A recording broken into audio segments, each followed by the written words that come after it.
my brothers and sisters in gaming, and welcome back to the channel. As always, I am Jonathan, your host here at QuickBird Gaming, and I thank you for tuning in for another episode of QuickBird News. So for this week's episode, we are covering the news from August 10th through the 16th, and man, it feels like the gaming world is just getting crazier by the day. Got a couple of stories to talk about, including what's going on with Battlefield 6, and how Wuchang Fallen Feathers is ruffling the feathers of its players, and the game that is now the most wishlisted game of 2025 on Steam, and it might not be what you'd expect. However, before we get to that, we got to talk about Roblox, and wow, here we go. Okay, first up, got to talk about Roblox. Now, for those of you who may not know or be aware of what it is, Roblox is a sandbox game that's aimed primarily at young children. I believe their target audience is actually preteens. It's kind of somewhere between Minecraft and Lego Adventures, has a lot of flexibility for people to play, but the key takeaway for this discussion is that it is a children's game. And so, as such, unfortunately, with any activity that's aimed at children, it also tends to attract some adults who are interested in children for less than pure purposes, let's say.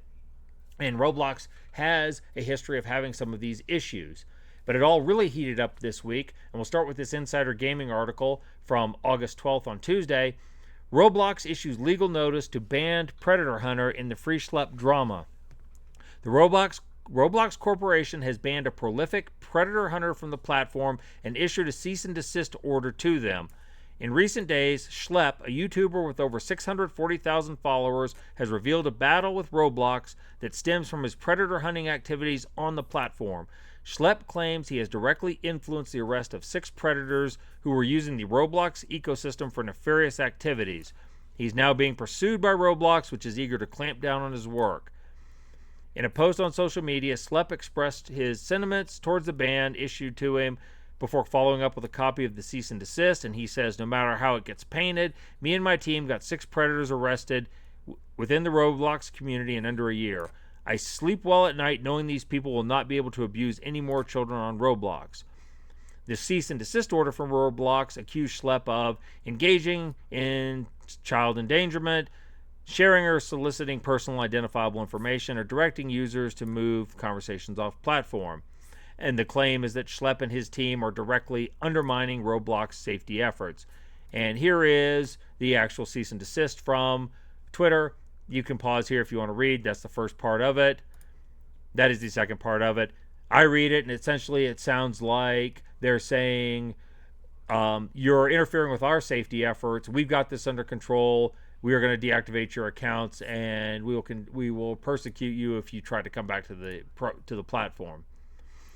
Schlep uploaded a video talking about the free Schlep situation, garnered over 1 million views in less than 48 hours. I will also link this video in the description bar down below. Okay, the ban and legal action have prompted a social media campaign fronted by the hashtag free Schlep. The creator has been supported by other YouTubers like Gideon, who created a 15-minute video explaining the situation, revealed he too is being pursued by Roblox. And then it says Roblox has a clear and well-documented issue with child predators and child safety. So we've already established that this platform has a problem, and I'm not saying that Roblox is trying to sweep this under the rug and silence people rather than be concerned about child safety. I'm not saying that they are more concerned with their player count and their finance and their reputation than they are with protecting children. But if they were, would they be doing anything different right now? Really, that gives the appearance of what they're trying to do, is that the appearance is that they really are much more concerned with their rep and their bottom line than they are with protecting the most vulnerable members of their player base. So this situation is really blowing up to the point that it's now starting to draw fire from bigger targets. Now go over to this Games Rant article, which was published on Thursday, the 14th of August. The state of Louisiana is suing Roblox. It says Louisiana filed a lawsuit against Roblox for its failure to protect kids from predatory behavior. And it comes down here and says, okay, 40% of the platform's users are preteens, so under 13 years old. Unfortunately, the other half includes an alarming number of child predators. The situation has gained so much attention, in fact, that To Catch a Predator's Chris Hansen is rumored to be making a documentary about Roblox. Yes, that Chris Hansen. Why don't you take a seat? Oh, I don't want to take a seat. Have a seat. No, I'm just gonna go. Take a seat right over there. How does he do that? But we'll come back to that in a minute. On August 14th, Louisiana Attorney General Liz Muriel, apologies if I mispronounced that, filed a child protection lawsuit against Roblox for perpetuating and permitting an online environment in which child predators thrive.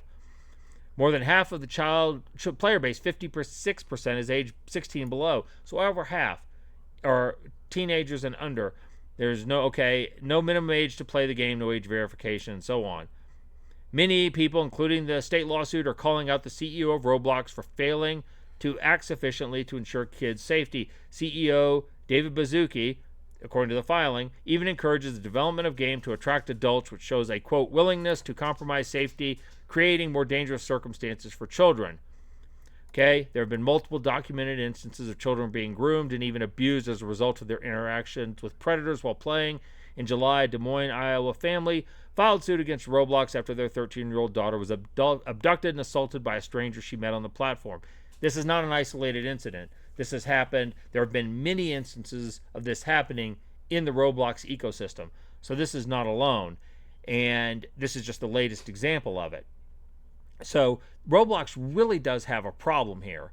And I don't think it's going to go away. In fact, in addition to Louisiana, the U.S. Congressman Ro Khanna from California has spoken about the issue and urged people to sign a petition in order to address this situation.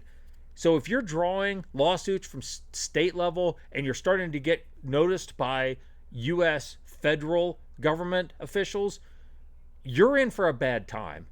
This is going to be really rough on Roblox going forward. And to get back to what we were saying a minute ago, back to this this Chris Hansen thing, everything's coming up Roblox as Chris Hansen and Schlep dig into its predator problem. It may be the biggest. This was published today on Saturday, August 16th. It may be the biggest gaming platform in the world, but Roblox could not have had a worse week. Now, this stuff talks about the stuff we already talked about before. But what's next? Chris Hansen showing up and telling people to take a seat? Well, about that. And Chris Hansen actually responded on Twitter in this video. So let's go ahead and watch that. You may have heard that my streaming crime network, True Blue, and I are investigating the exploitation of children on the popular gaming platform Roblox. Well, it's absolutely true, and we're deep into it. I've already interviewed law enforcement investigators and victims of this horrible activity. And we have some collaborators, some people who've been working in this space, including Schlep, who have committed to help us in this endeavor. Will Roblox actually say anything about it? Will it make any changes? We're going to do our best to hold them accountable. Stay tuned. We're working hard on this project. All right, so there you go. I think Roblox is entering the find out portion of FAFO, and this is not going to go away. This is not just going to be forgotten and buried. And like I said, the story is just gaining momentum now. So, and I don't think I even mentioned that this week also, the country of Qatar has flat out banned the game. They will not allow anybody in the nation of Qatar to play it. This follows Turkey, who had banned it last year, and I believe that ban is still in place. So, I think you're going to see more and more localities, governments and such following suit over this, because there's just nobody thinks Roblox has addressed this issue sufficiently. And I think it's just going to keep getting worse for them. But if we have more updates, I will be bringing them to you in a future episode of QuickBird News. Okay, now I want to talk about Battlefield 6 a little bit. I think we can all agree that the Battlefield 6 beta, so far, the open betas have been a resounding success, at least in terms of number of players. As this article from Eurogamer, which was published on Friday, August 15th, says, Battlefield 6 on track to do, quote, the best Battlefield has ever done, unquote, and pass 1 million in Steam pre-orders, analyst predicts. In case you somehow missed it, Battlefield 6 is taking the world by storm right now. The upcoming EA shooter is currently on its second early beta, having only last week brought in concurrent player counts of over 400,000 on Steam alone. As such, Battlefield 6 is currently pointing at the stands, bat in hand, lining up to be a scorcher in October. Early indications of just how successful Battlefield 6 are hard to parse, but video game analytics company Alina Analytics stated the game has 605,000 Steam pre-orders as of August 12th based on its research. So in other words, Battlefield 6 is off to a pretty big start. To me, this is coming from somebody who is not in the multiplayer shooter space, but just kind of watches it from the outside. To me, this is an indicator that people are aching for a good option to something like Call of Duty, because things like Call of Duty have reiterated themselves over and over and just kind of keep repeating the formula, and people are looking for something fresh. So, and I think there are a lot of old school Battlefield fans who felt let down by 2042 and are willing to give the franchise another problem. There have been a couple of problems that have really cropped up, though, one of which has been the absolute rampant cheating that is going on. And we go over to this Games Radar article that was published on Wednesday, August 13th. As Battlefield 6 cheats already infest the open beta, studies estimate that as many as 80 sites make up to $73 million selling them for the FPS and many others. So many people love cheating, apparently, that a new study from the universities of Birmingham and Warwick in England estimate 80 websites make anywhere from $12 million to $73 million per year selling cheats to losers who can't get good. During Battlefield 6 open beta, cheaters started flooding in. After the very first day it was live, the game's anti-cheat system has blocked over 330,000 players, according to EA. But a report spotted by TechSpot notes that some paid cheats can bypass these protections. The study found cheats selling for up to $100 a month. The cheats these researchers found ranged from $10 to a whopping $240 per month. Examined Europe and North American cheat selling sites, estimating that 175,000 people may buy the cheats per month. For that context, that means Battlefield 6 beta call only knocked out 2 months worth, and that's without even considering the cheat sites around the rest of the world. The reports also claim that none of the current anti-cheat systems completely prevent cheating. And that's really kind of the bottom line, is that no matter how hard these companies try to clamp down, they never completely eliminate cheating. It's always going to be a presence in multiplayer games. I mean, it's a presence in single-player games, but really, who gives a shit about that? If a player is playing by themselves, the only person they're impacting is themselves, really. They're only affecting their experience. It doesn't really matter. In multiplayer games, though, however, it is a really big problem, to the point that games like Battlefield and others have started implementing kernel anti-level cheating problems. Now, this has led to some conflicts, because there was a thread running around this week, or several conversations, that when you tried to install or tried to play Battlefield, if you had Valorant installed, that the game would pop up and tell you to uninstall Valorant. That's not quite true, according to this MP First article, which was published on Tuesday, August 12th. No, Battlefield 6 is not forcing players to uninstall Valorant in order to play. Word on the street is that EA and DICE aren't liking the fact you're playing another game outside their own. It isn't entirely true that where the game was prompting users to uninstall Valorant in order to play the game. Now, these are the kind of screenshots people were getting. The application has failed to start due to a general software incompatibility. Please uninstall the conflicting software. And it says Valorant. This is happening if somebody already has Valorant running and then tries to start Battlefield, or vice versa. Because each of these games has a kernel level anti-cheat. They're getting down into the very core of the operating system to prevent cheating. And of course, they're going to run into conflicts. You can't have two running at once. Now, I'm just going by what the article says, again, because I don't play this. But it says, realistically, if you shut one down and make sure you kill the processes associated with it, and then fire the other one up, there shouldn't be a problem. So if that's the case, then, it's just a matter of somebody was playing one, it didn't completely shut down, and then they tried to play the other one, and all this. Now, Battlefield, DICE is trying to get us to not play Valorant. No, that's apparently not what's happening. But this is just symptomatic of the cheating issues that are going on, because companies are trying so very hard to get to the root of cheating. Now, we come over to this Dual Shockers article, which was published also on Tuesday the 12th. It says, study reveals that almost 50% of gamers have considered quitting due to cheaters, and that's not okay. Okay, multiplayer games have not had, everybody who's played multiplayer game has had some experience against cheaters. And, they said the recent aim hacking trend in Battlefield 6. There was a story that kind of went out earlier this week. There was a video by a VTuber who was showing themselves playing the game, which got a lot of views, but also quickly started getting lambasted as cheating. Now, I don't want to get into the ins and outs of that again. I really don't play the game, so I don't know. But it seems like the general consensus was this person, because of some things that were happening on the screen, this person was engaged in using aimbotting or other cheats to excel at the game. And that's with all the anti-cheating stuff that Battlefield 6 already has in place. It says, okay, despite years of us frustratingly dealing with cheaters, every solution has felt like a more short-term answer. The company Safe ID has made a mission to fight on the side of the players and the developers for the sake of fair. Okay, blah, blah, blah, blah, blah. To help with this, with the fighting back against cheaters, PlaySafe ID recently released a report citing statistics that shows how impactful cheating has been to the current state of multiplayer gaming.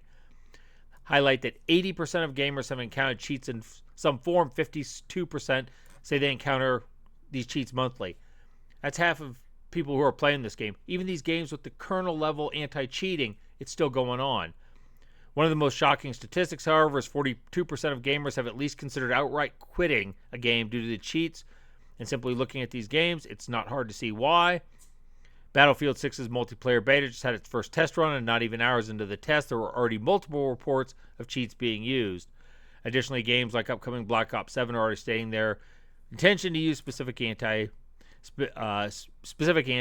once the game launches. Okay, 79% of players believe cheater repercussions should extend beyond in-game bans, encompassing multiple online platforms. So now people are so frustrated with cheating, they're saying if you're busted cheating, playing on Steam, that maybe you should lose all your Steam access. People are really frustrated with it. And then they say down here that it's so bad that 62% of gamers have felt tempted to try cheating for themselves, because if you can't beat them, join them. And that's a very human issue. But here's where the real issue is for the gamers themselves. If people are frustrated, or not the games, I'm sorry, for the companies, if people are not interested, they're going to start opting out. And a lot of these games where it is roughly free to play, like in Call of Duty's Warzone version, that are being supported by microtransactions, if players stop playing, that means they stop buying microtransactions. And if that starts happening, the game is not profitable. And it says right here, the truth is stamping out cheating is profitable for the publishers. According to the report, 55% of gamers are reluctant to buy into microtransactions if cheaters are present. So, if you want people to buy your overpriced crap and your cosmetics, you have to give them a fair gameplay experience. It's not fair to ask players to continue to spend money on a product they're not enjoying because they don't have a fair advantage in the game. And that's just the way it is. If players are frustrated enough, they'll walk away and you'll get no money. So I think this is going to be a continuing problem. And I think you're going to see the developers and the publishers try to take more and more draconian measures to wipe out cheating, which is probably going to rebound and have its own repercussions. And what all did that have to do with Battlefield 6? Well, obviously, there's going to be a lot of pressure on them to prevent cheating as well. And thus far, it looks like they're falling victim to the same problems that infect a lot of multiplayer games. And we'll have to wait and see. It remains to be seen how well they'll be able to effectively control this. I can foresee a situation where a lot of people buy into this game very early and quickly get frustrated, and in several months, nobody's playing it. Now, that could very well not happen, too, because there's rampant cheating in Call of Duty, and it continues to have a huge player base. But I think that from what I've seen, maybe I've just been paying more attention, or maybe the pressure is growing, but I think a lot of people are really getting frustrated and tired of this. Okay, now we're going to move over to Wuchang Fallen Feathers, and this article from IGN, which was published on Friday, August 15th. Wuchang Fallen Feathers performance patch makes drastic changes to enemies and stories, and players aren't happy. Okay, Lindsay Games promised fans a number of performance and optimization issues plaguing the game would be patched out. Now, patch 1.5 seems to address many of these issues, but with a strange cost. It makes sweeping changes to many of the game's enemies, dialogue, and story that have made fans unhappy. Okay, there's Tucked in the lengthy patch notes are a couple of oddities, added dialogues for some NPCs to complete some plots. Okay, so that was the big thing. We scroll down here, as documented on Twitter by Lance McDonald. Certain changes has made significant changes to certain NPCs, bosses, and enemies to make it so they canonically do not die. And he says, looks like the latest update to Wuchang makes dodging way easier and healing way faster. Also, sadly, censors the game's story a bit. A historically significant character no longer dies but runs away, and you can no longer kill farm enemies. Prior to the patch, you were able to target and kill certain human NPCs. These characters were passive, uninteractable otherwise, and didn't attack you, but murdering them affected your character's madness mechanic in a way that made for interesting gameplay. It's no longer true. They're untargetable and unkillable. It says this additionally significantly impacts the game's fourth chapter, which was previously quite chaotic and difficult to manage due to the large number of human enemies now trying to attack you. Now a large portion of these enemies aren't hostile at all, turning what was once a very challenging chapter into a bit of a cakewalk. And Lance McDonald also talks about that, and he says 50% of human enemies don't attack you. And they say multiple challenging bosses no longer die when you defeat them. One of the most difficult and epic boss fights end with the boss no longer dying, but now saying it was just a trial, blah, blah, blah. It says the boss changes are being roundly criticized for players for how they impact the game's story. Wuchang Fallen Feathers heavily focuses on themes of death and being able to accept the death of a loved one or a period in one's life. Many of the enemies in Fallen Feathers are actively trying to thwart death, or prolong something that will inevitably come to a close. Lindsay Games has not explained why these changes were made or any statement at all beyond the patch note. Many players are correctly pointing out that the characters impacted by the changes seem to have something in common. They're all humans who are affiliated with the Ming Dynasty. And we can get into this and talk about this a lot, but it seems to be that, well, it seems at least on social media and online, the common thread that's emerging is that people think that a strong sense of Chinese nationalism has encouraged Chinese players to push back against Lindsay Games about this, about the Ming Dynasty, and about native players being upset about how these characters were being treated, these historical figures, because I guess they are actual historical figures, and how they were being treated. And that seems to be the popular theory, though Lindsay Games has not confirmed this as of the making of this video. Now, if you scroll down further in the article, it says, interestingly, the Reddit Wuchang Game subreddit seems to be completely devoid of criticism of the patch, but users of other subreddits are claiming moderators have been deleting any post critical of these changes. That's just par for the course for Reddit. One place they can't delete criticism is over on Steam. Here is the Steam Wuchang page. They're sitting at a 50% mixed reviews. But if you scroll down and look at the actual recent reviews, okay, I'm 57 hours in, enjoying the game, blah, blah, blah, and then patch 1.5 shows up, improving game performance is welcoming, but this must be the first time I've heard of story plot change post-release. Okay, bosses of this game are all over the place in terms of difficulty.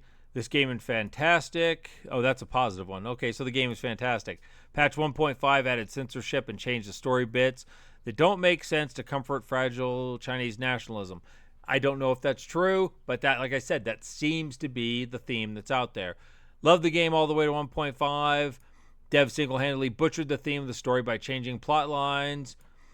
Patch 1.5 retconned a bunch of important story beats and make the ultimate message of the story irrelevant.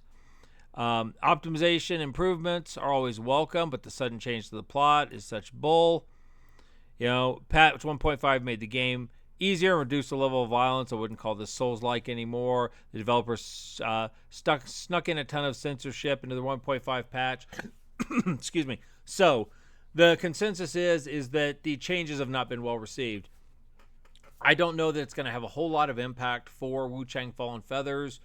I think that people that are playing it, that are enjoying the gameplay, that can get through the optimization, are probably going to continue to play it. But I do think it will make people leery of Lindsay in the future. You know, when you make a change like this, you shed a lot of your goodwill. And, you know, especially to a game after 3 weeks after it's released, you make this kind of change, 4 weeks. It's been not quite a month since it's been released. You make this kind of change, and it's not been well received. So we'll see how it goes, but just something to be aware of. If you are interested in Wuchang and hadn't checked it out yet, know that this is out there, and know that people are talking about it. Okay, we have a few other things to talk about, and we'll go to this article from Games Hub, which was published on Friday, the 15th of August. Hollow Knight Silksong is 2025 most wish-listed Steam game. And I'll be honest, this one kind of caught me off guard. I knew there were a lot of people out there looking forward to Silksong. I didn't realize it was this many. The Hollow Knight Silksong release date is still scheduled for this year, and anticipation has scarcely let up since it was first announced in 2019. The absence of updates for the title, inside or outside of gaming showcases, has become something of a running joke in online circles, though the developers of the game said it's still aiming for a holiday 2025 release.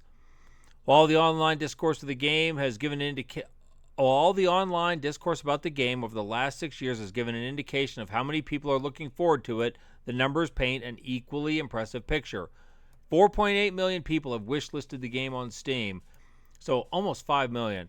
That is really remarkable. Let's see, it's also worth putting Silksong's anticipation in context of a wider gaming landscape.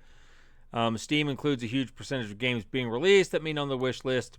It's coming out ahead of titles like Battlefield 6, Borderlands 4, which together don't have 5 million wish list titles there.